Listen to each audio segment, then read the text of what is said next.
Those of you who work in enterprise security know that one of the holy grails in our industry has been the ability to get early warning. We all wish that we could be forecasters in a sense, almost like the weather people, and have a sense of what's coming. Well, maybe that may not be possible in the strict sense. I think there are some technologies that give us a feeling that maybe we can approximate some of that. I've got a real expert here today. My friend who runs Arctic Security is going to be here talking about how his solution, his platform, and also their service might move us in that direction. I think it's quite exciting, and I hope you stick around and watch the video.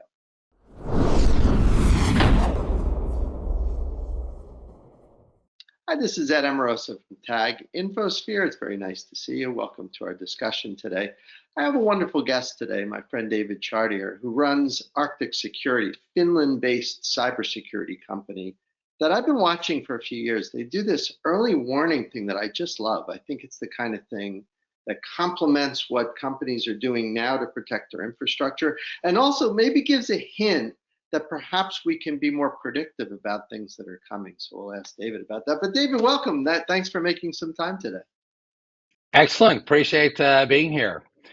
So I'm excited to tell you about early warning services. We really have focused in on this niche. We started with some of the larger national cybersecurity centers around the world, helping them provide this type of service. And I think today we have around 30 nation states using it, a number of managed security providers. And we provide our own early warning service to enterprises because we do a lot of heavy lifting on the back end, and we make it very easy for them to get the information they need to improve their security posture.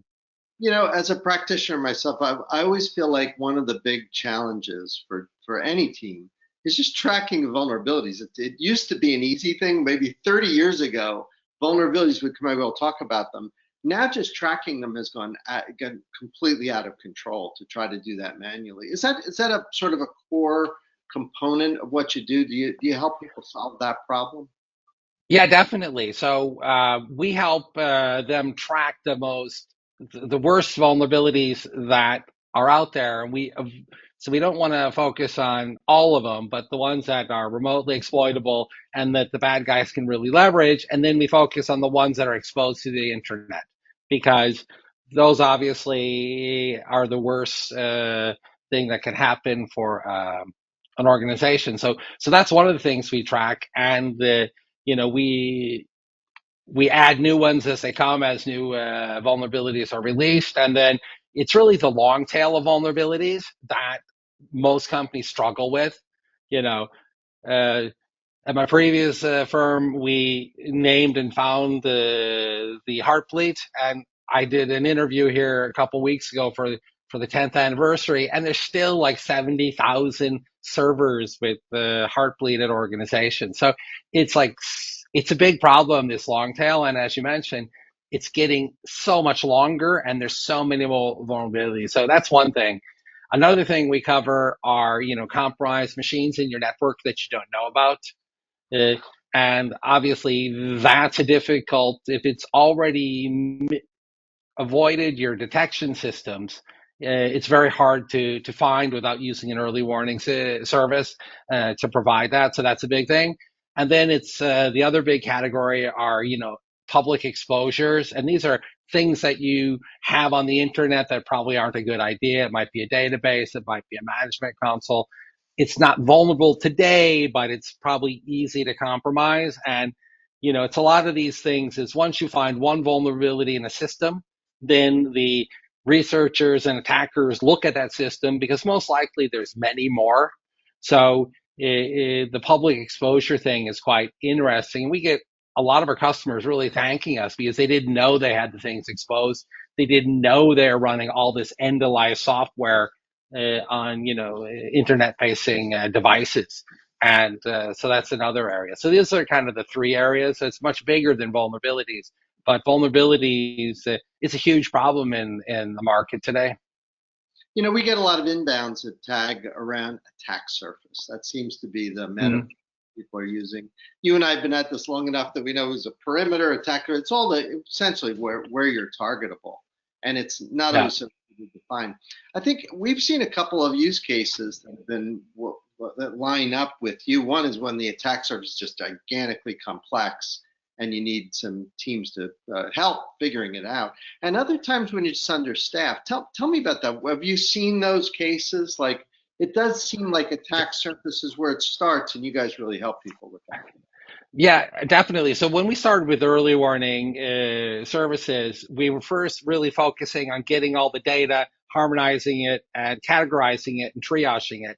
And then as the attack surface becomes more dynamic and people have hybrid, they have cloud, they have physical, they have all sorts of different things, and it's changing quite often, we see that, having automation to check and discover your attack surface is very important. So we have like big retail chains that have thousands of stores, and they have four guys trying to run everything, and then they have clerk slash IT people at the stores, and what they need to do is they need to get the right information. You need to go to this machine, and you need to do this, and we help them do that. And then we see a lot of places that the core business isn't security, and they have lots of infrastructure, and they just are understaffed. And we're seeing this really help them because they can get the real cyber issues directly into a ticketing system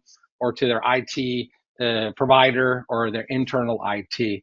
So it's just making their life a lot easier because it's so hard to get cybersecurity professionals if you're not a company in that industry. So this is really helping the few that work, do a lot more work, make their workload a lot better. We've looked at how you've deployed, like you've got your obviously the early warning system, EWS, but you also provide a hub. So for larger entities that just want the platform, do you have some companies that buy your platform and then maybe partner with you where they'll build their own sort of feed? Does that use case come up? Definitely, we have a lot of larger players that want to do that because the our hub gives them a lot more flexibility, and they might have data that they're already buying that they want to put into their hub. They can get data from us, they get data from other sources, and it gives them, they can build a custom product for their customers or their constituents, depending on what type of organization. So and the great thing is our product's very easy to deploy. I think, we deploy it in, an hour to 2 hours on any type of virtual machine. So it goes very quick, and then you can get results right away when you start matching to the assets that you're interested in. That's cool. And on this topic of quick, let's talk about time to fix, because that was always my big Achilles heel. I always felt like we would know about issues, but it took way too long to get a sense of what to fix because there just wasn't enough context. Like context was always the issue. We have this problem, Yeah. fix it. Gee, I don't know. What is it? A false positive? Are there unexpected, unintended consequences? I think you guys live right in that world, right? Kind of reducing that time to fix and things like that. Talk to me about some of your experience with customers and the metrics that they use to improve. Yeah, definitely. So first about the data. So we're very selective on the data we send out because I think you really described it correctly as there's too much data that doesn't have enough information and context to find the problem and fix it. So we don't send that data out because we don't want to send our customers down a rabbit hole that they can't find. And because their time is so precious. So the we really focus on high fidelity data that we know the end customer will be able to find, locate, and remediate. So, Mm-hmm. so that's one thing we do, and that's because we have so much experience with the data, and we work with so many of these national players that they also live in the same world as if you send out information that an end user can't find, they're not going to listen to your alerts. So, Mm-hmm. so we put a big effort into that. So we did a study with I think 10 universities in North America, and they had before the study 82 days to remediation. So after using our EWS product for I think 2.5 months, it came down to 1.2 days for remediation, and the 0.2 day is because some systems they needed to schedule a break to remediate. So for them, they had a drastic improvement, and for them, their security posture improved drastically. They saved a bunch of time, and on top of that, they're able to use the findings with the root cause analysis to find out, well, why did many of these things happen? Because most of these things shouldn't be happening. And if you know they're happening, then you can start to dig and see if you have a process or a procedure that could be enhanced or improved or put in place so that you don't have a lot of these problems to start with. So most of these schools have, now very rarely issues, and then they use it to validate how well they're doing and so forth. So that I think it's a pretty dramatic improvement. Do you find that in a lot of your deployments, you're dealing with the security team that's ingesting the data, getting the context? Are they usually handing this off to like the IT folks to fix? Is that a normal sort of That's case? You're sort of giving them the information they need to go direct changes. Just trying to get a sense of the workflow. Yeah, exactly. So we we rank the problems, so they're already triaged when you get them, and most of our customers just send them directly to IT for remediation, and or send them to their ticketing system, and then they just check back to see what happened. And then obviously if you don't fix things, you get a new alert the next day. So they don't spend a lot of time on that. They go either automatically or somebody looks at them and just sends them. So it saves them a lot of time. And again, because the data is high fidelity, they don't really have to put a bunch of investigation work in to know if they should send it or not, because we have a very low level of false positives. David, are there any metrics around the types of things you see sort of on an ongoing basis? Yeah, definitely. So on a regular day, we see about 20 million new problems arising and affecting 80,000 plus new orgs every day. So it's a massive problem out there. So it's really not like if it's going to happen to you, it's really when it's going to happen to you. So that's one of our key metrics. In the world I live in, with the analysts and stuff, everybody putting people in boxes and categories, which I totally hate, by the way. But you guys, you sit in a lot of different groupings, like you do threat intelligence, you do attack surface management, you do vulnerability management. Is that ever an issue, like when you're talking to a CISO and they say, "Hey, who should I be talking to?" I'm guessing there's probably 10 different direct reports that you could deal with. Where do you usually end up? Is it usually the vulnerability management team, or who are you usually It's dealing with? really the incident response or incident Like management you want team. to say, right? Yeah, it's because we have such a variety of things. And again, we started with attack surface discovery because our hub customers needed a better way to update their customers, and they couldn't like continually try to research that. So we built that even before that became a category. We Because it was just a necessary thing to do. So again, it's a small part of what we do, but a key part. And again, we find that all the time. People don't, if they're really caught up in what bucket you're in, we're a little bit confusing because we do things that are parts of many different buckets. And that's actually why we have a lot of customers, is that they can buy us and they're getting lots of different things they can tick off, and they see immediate results with very little work besides remediation.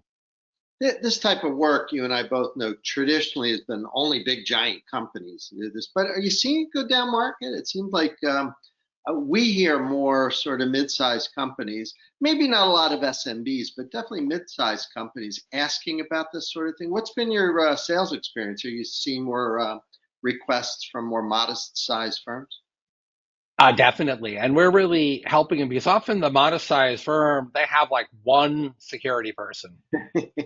If And yeah, or they have somebody who has been, all right, Joe, you're now in charge of security. That's often the way it is. And for them, we're really helping them because they can show and demonstrate they've improved the security posture, and they can give the things right over to IT. So we see in that market, it's very popular. And then they can go to their board, and they often go to the board and say, here you can see is our historical track record. We need to have a bit more money because we need to get a few more things in place. So it's a great way to, have data to show how well you're doing because like, I think I'm doing good. I think I'm doing bad. These are kind of they're very difficult for a number person to get their head around. So here you can have real data, and I think that like helps, especially when you're talking to CFOs and stuff like this. Is they can see the data and they can make their own determination. Now, for potential customers who are watching us right now thinking, hey, I might like to move forward, what do you usually do? Is it usually a proof of concept, or do you just go ahead and deploy? What's the most typical way for someone who Yeah. wants to just engage, say, I want to do it. Let's do it. Let's rock and Yeah. roll. Yeah. So it's a proof of concept, and all they need to do is give us their top level domain, Hmm. and then we then discover their assets. They go in, they look at them, they can add them if there's things that they want to add, and then it's up and running. So, and then they decide who should get the alerts, and then they get some logon credentials to the portal, and they start getting alerts immediately. And then we give them a historical 6 month look back on how well they have done because we keep all our data for 6 months, which is a nice thing because then you can go to your boss and say, this is where we were 6 months ago. Now we have their tool and we've been able to improve our posture. And then that makes it easier in procurement because you have like real data. And if you want a hub again, we can spin up a hub on AWS for in like 60 minutes, and then you're ready to play with it. So it's very easy. It's very easy to use, and you don't need a lot of technical people to deal with it once you have it up and running. Is your website the best place for someone to go request to get that process Yeah, going? yeah, definitely. You just go and we have a form there, fill it out, and somebody will contact you, and you can be up and running in a very short time. Well, listen, on behalf of my team and the folks watching, thank you for doing this. This is good stuff. I think that you've hit on an area of our industry that's always been a nagging problem. And I always feel like people make a mountain out of a molehill. I think things need to be simple and streamlined. I've always admired how you guys keep things very simple for your customers. And that's Yeah, admirable. So keep that up and keep doing what you guys are doing. definitely. Thanks a lot. Appreciate it. Wonderful to see you. And for those of you watching, we'll see you next time.